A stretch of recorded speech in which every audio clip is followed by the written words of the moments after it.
My dad said, "You've always been our biggest mistake." I stood there and smiled. That's easy to fix. I walked out without another word and cut them off from the trust account. 30 minutes later, they desperately called me 24 times. They say, "You can't choose your family." I used to repeat that like a mantra, trying to believe it was an excuse. But after what my dad said to me that night, I realized maybe we do have a choice. Not in blood, but in how much power we give them. It was my Uncle Doug's 60th birthday, and for the first time in months, I agreed to show up to a family gathering. I wasn't because I wanted to. It was just that Doug was the only one who ever treated me like I actually belonged, even when my parents made it clear I was more of an obligation than a child. I figured I'd show up, wish him well, have a drink or two, and leave before anyone noticed. Doug rented out a private room at a golf club outside Charlotte. Lavish, classy, definitely expensive. But that's how Doug did things. Not to impress people, but because he genuinely wanted everyone to have a good time. The rest of my family, though, used events like this as a stage, especially my parents. They showed up acting like they owned the place. My mom, in a brand new dress I knew she couldn't afford, clung to my dad like they were royalty. He gave handshakes like a politician, pausing just long enough for everyone to notice the Rolex I know was charged to a credit card they had no intention of paying off. Lindsay showed up late as always, hair blown out, face perfectly contoured, sunglasses indoors like she was doing a press tour. Dad stood up when she walked in. My mom gasped like the Pope had arrived. I was already sitting at the corner table sipping my drink. Nobody even noticed me. Lindsay made a beeline to the seat between my parents. My mom started talking loudly about some art show Lindsay was supposedly hosting. I didn't interrupt to ask how she could host an event when she still lived with them and didn't have a job. I already knew how that conversation would go. A few weeks earlier, my parents had come to me asking for something. Not help, not in their words. Anyway, they said it was time to expand their investment portfolio and wanted me to authorize a withdrawal from the family trust. Their plan was a vacation house in Scottsdale. I said no. The trust wasn't theirs to play with. It was my grandfather's legacy. And when he passed, I was named the financial steward. It was meant for emergencies, long-term care, or once-in-a-generation needs, not third homes in the desert. They didn't yell. They didn't argue. They just stopped talking to me. 2 weeks of silence, then a sudden invite to Doug's birthday dinner. I accepted out of respect for Doug. Not for them. Everyone had finished eating when Doug stood up and made a toast. He was sweet, sentimental, said something about being grateful for family. He raised his glass, and one by one, people started sharing memories. Some were funny, some were kind of boring. Then it got to my dad. He stood slowly with that familiar smugness painted across his face. My mom gave him a proud little nod like she already knew what he was going to say. You know, raising Grace was always a challenge. She's headstrong, distant, too practical for her own good. People chuckled awkwardly. I didn't. But we tried. God knows we tried. Still, some mistakes are too big to fix. And I've come to terms with the fact that Grace has always been ours. I sat there in front of a room full of relatives like I was a failed recipe or a car that wouldn't start. I didn't say anything at first. I just stood up, grabbed my bag, and looked straight at him. That's easy to fix. And I walked out. No dramatic scene, no yelling, no tears. Outside, I got in my car, opened the trust management app, and revoked their access. No warning, no conversation, just gone. By the time I was halfway home, the calls started one after another. 24 in 30 minutes. I didn't answer a single one. And for the first time in my life, I didn't feel guilty, not even a little. I got home, poured a glass of wine, and watched the missed calls multiply. I knew exactly why they were calling. Not because they regretted what they said, not because they were sorry, but because the money was gone, and now they'd have to face the rest of the family without a shield. Tomorrow, they tried to make it right. Not because they cared about me, but because they couldn't afford not to. But they had no idea who they were messing with. This time I wasn't backing down. The next morning started quiet. Too quiet. I knew it wouldn't last. I woke up around 8, made coffee, sat on my porch, and waited. Not for them to call. I'd already blocked their numbers, but for the fallout. Because if there's one thing my parents hate more than being denied money, it's being embarrassed. And I just embarrassed them in front of half the extended family. Around 9:15, my cousin Melissa texted me, "What the hell happened last night? Your dad is freaking out." Then another one from Aunt Jackie. "You didn't deserve that. Everyone is on your side, by the way." It didn't take long to piece together what went down after I left. Doug had apparently paused the dinner after I walked out, asked what was going on, and my dad brushed it off like it was just a joke that didn't land. My mom tried to change the subject, but nobody was buying it. Then 10 minutes later, right in the middle of dessert, they both got hit with the email. "Your administrator access to the G. Whitmore Family Trust has been revoked." According to Melissa, my mom's face turned white. My dad stepped out with his phone, tried calling me over and over, and when nothing worked, he came back inside and pretended everything was fine. Doug wasn't fooled. Neither was anyone else. By lunchtime, they'd managed to make some weak excuse about me being unwell and overreacting, but word was already spreading. My parents had always presented themselves as the financial backbone of the family, successful, generous, responsible. Now, the cracks were showing. Around 1 p.m., my sister texted me, "Are you serious right now? You're going to ruin everything over one dinner." I didn't respond because no, this wasn't about one dinner. This was about every time they overlooked me. Every time they dismissed me, used me, treated me like I was nothing more than their backup plan. My parents never once asked me how I was doing. Never once acknowledged that I was the one who kept things running, paid off their debts quietly more than once, fixed their mistakes. They'd spent years investing in Lindsay's fantasy career, covering for her screw-ups, while I was expected to be the reliable one in the background. They were until I wasn't. By early evening, they tried a different tactic. My mom posted a vague Facebook status. "Sometimes your children break your heart, and all you can do is pray they find their way back." It had a crying emoji. The comments were a mix of fake concern and veiled shade. A few relatives replied with hearts, but I knew the game. She was trying to paint herself as the victim before I could even say a word. That night, Doug called. I answered for him. He didn't ask questions. He just said, "Grace, I'm proud of you." Then he added, "They've been out of control for a long time.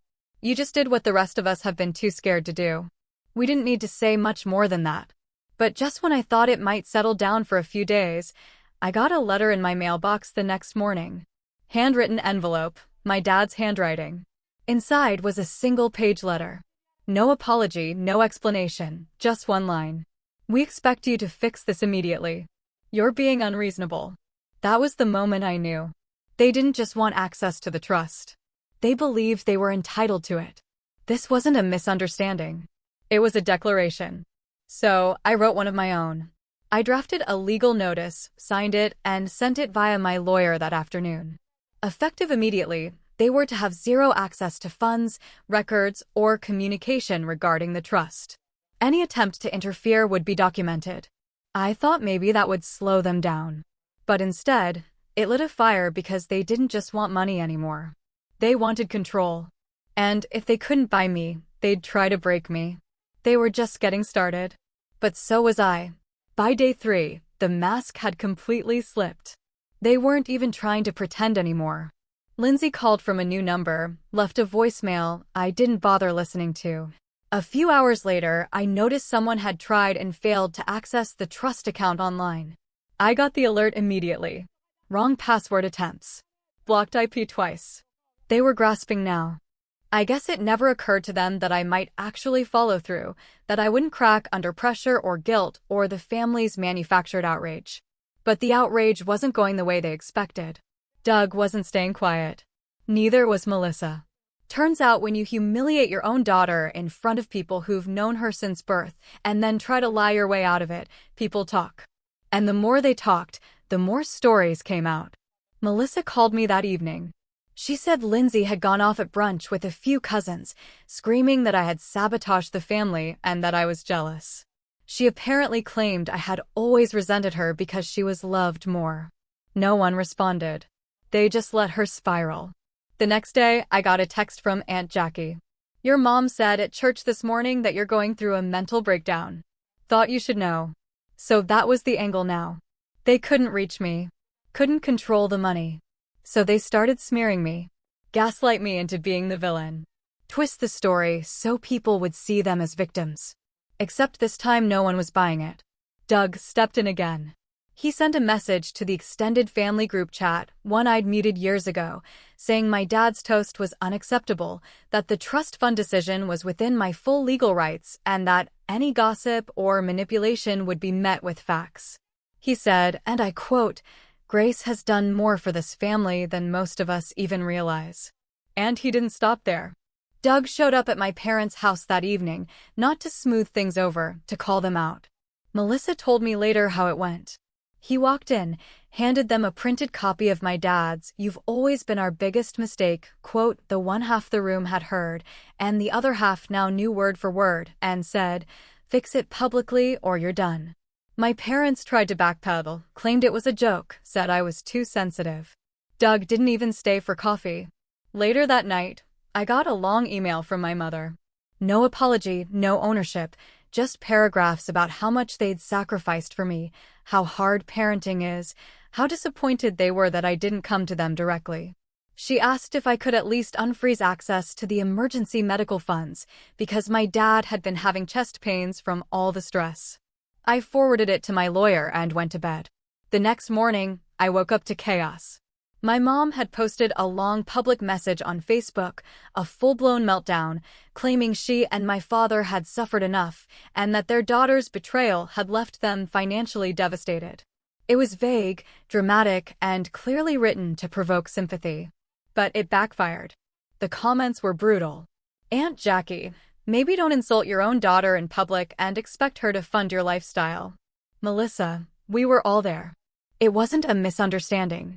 It was cruel." Even people I hadn't talked to in years were chiming in, calling out the manipulation, saying they were proud of me for finally cutting ties. And Lindsay, she went silent because even she could tell the tide had turned. This wasn't about money anymore. This was about control, legacy, power, and they were losing it fast. That week, I filed the paperwork to legally restructure the trust. It had always been under my control, but now it would be under lock and key, not just restricted. No more access, no more backdoors, no more chances. I could feel them unraveling. And I wasn't done yet. I thought I had seen the worst of it.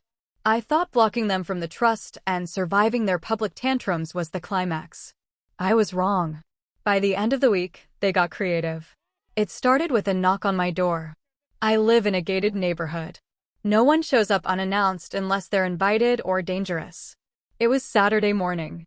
I opened the door slowly, expecting maybe Melissa or Jackie, but instead it was Lindsay. She was alone, no makeup, eyes puffy like she hadn't slept. Her hair was pulled back, and for the first time in probably a decade, she looked real. I didn't say anything.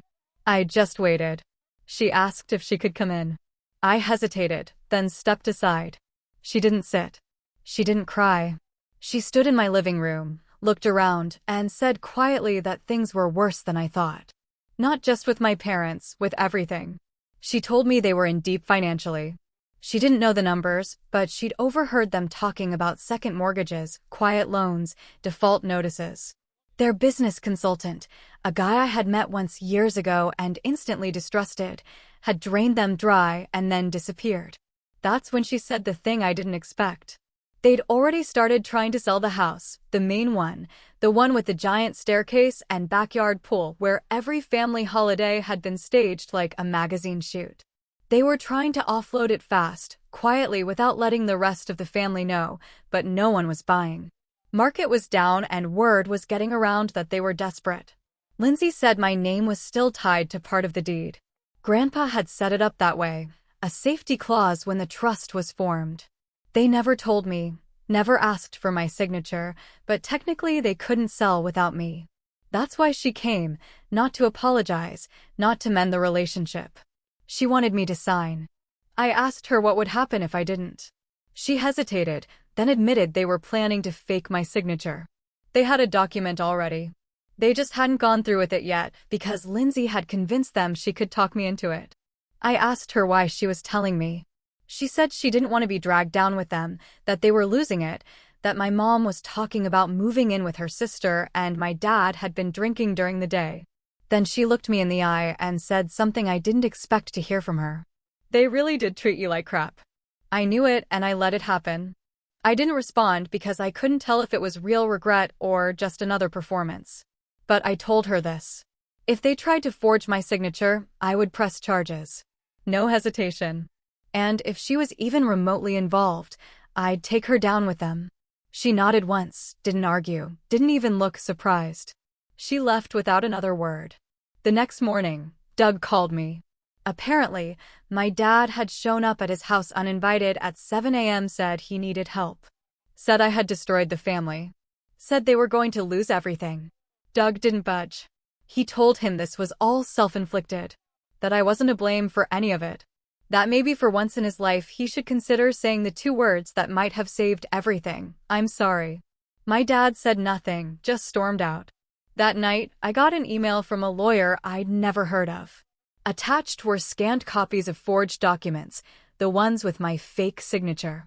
The email came anonymously, but the metadata pointed to a very specific location, my parents' home IP. It was a leak. Someone inside their house had sent it to me. I had a pretty good guess who. I forwarded it to my attorney. We filed a formal fraud warning with the county records office and attached an affidavit declaring that I had never signed anything related to that property. It is official now. Any attempt to move forward would be criminal. And still no apology came. Instead, I received one more message that night. This time from Lindsay. You're going to regret this. You just destroyed our parents. I didn't. They destroyed themselves. I just finally moved out of the wreckage. By now, they knew I wasn't bluffing. The trust was sealed. The house sale was legally frozen. And the attempted forgery had been quietly reported. I hadn't pressed charges. Not yet. But my lawyer said the door was wide open if I changed my mind. And I almost did. But I wanted something else more than punishment. I wanted them to live with the reality that they had no more power, no more money, no more leverage, that everything they'd built on manipulation and appearances had crumbled, and I hadn't even needed to raise my voice. The following week, they tried a new angle. This time it was public. I was walking out of a grocery store on a Thursday evening when a stranger approached me.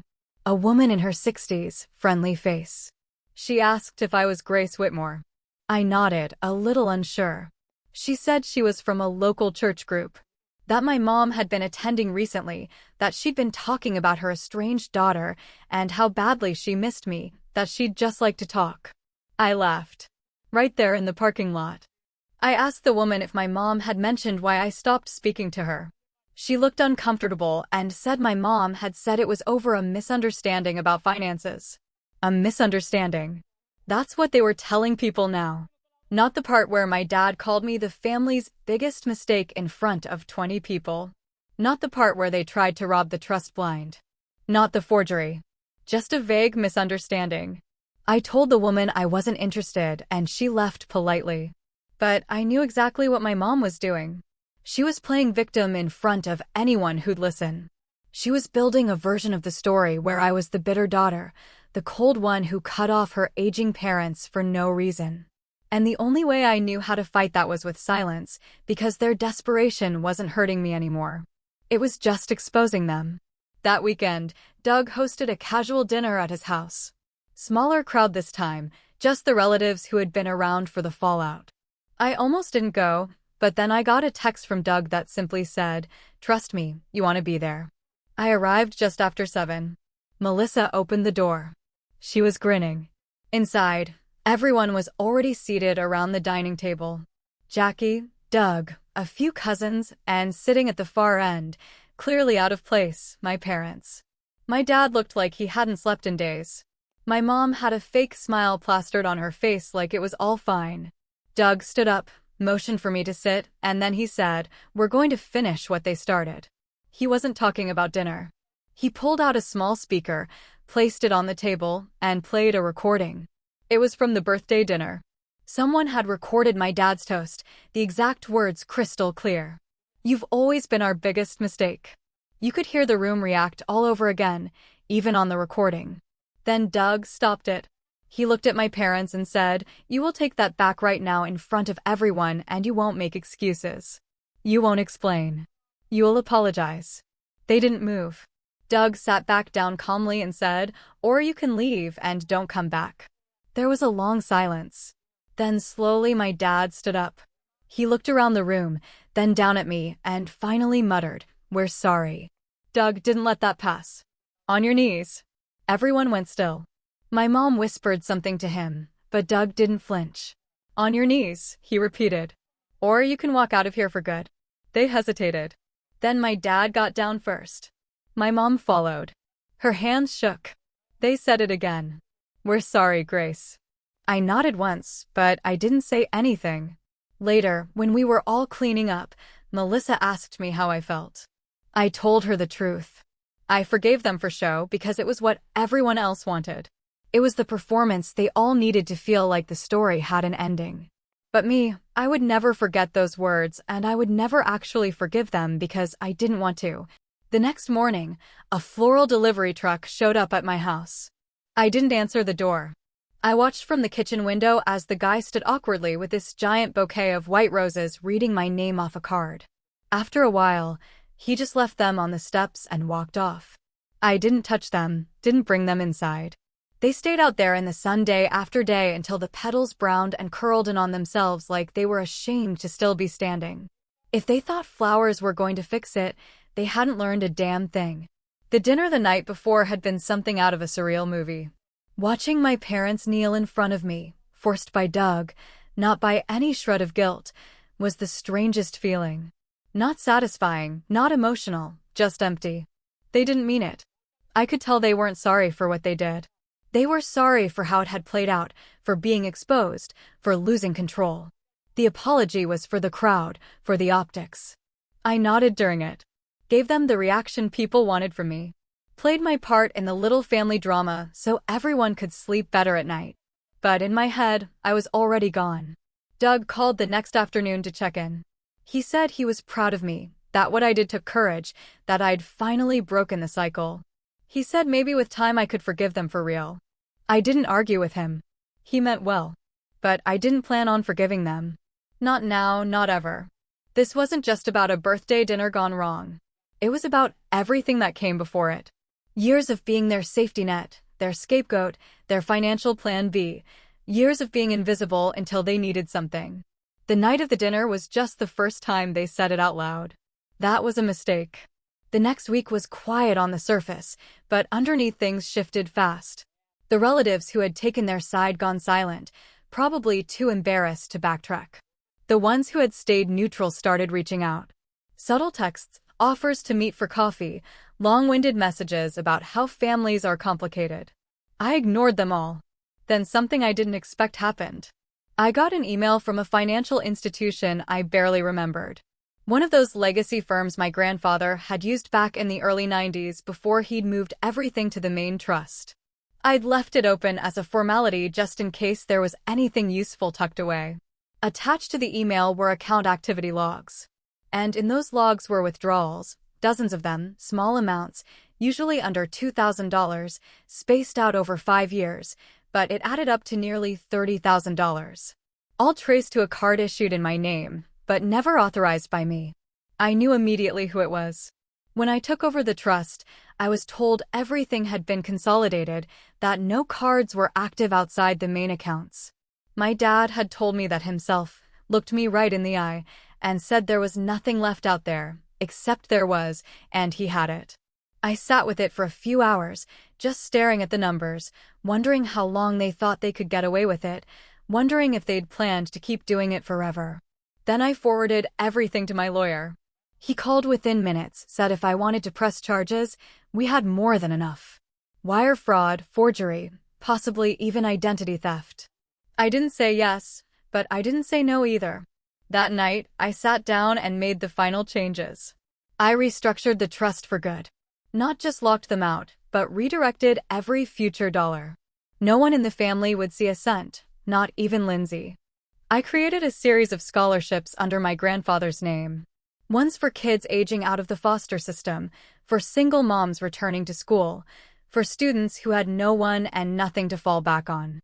The kind of people my parents would have looked down on. That was the future of the Whitmore Family Trust now. Not vacation homes or luxury cars or investments in my sister's fourth attempt at a career. Just quiet, real help for people who would never know my name and didn't need to.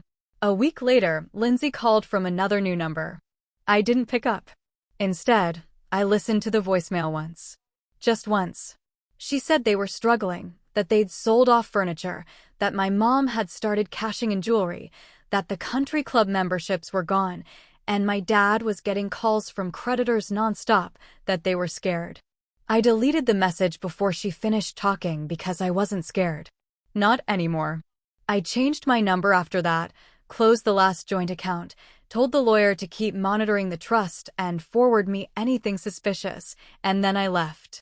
Not the state, just the conversation, the orbit, the entire gravitational pull of that side of my family. I stopped explaining myself, stopped checking their socials, stopped wondering what they were telling people. I just stopped caring. Sometimes revenge doesn't come in fire or fury. Sometimes it's not about shouting or lawsuits or public humiliation. Sometimes it's silence. Sometimes it's taking everything they thought they owned, your love, your money, your loyalty, and quietly making sure they never get another drop of it again. They made me feel like a mistake, so I corrected it.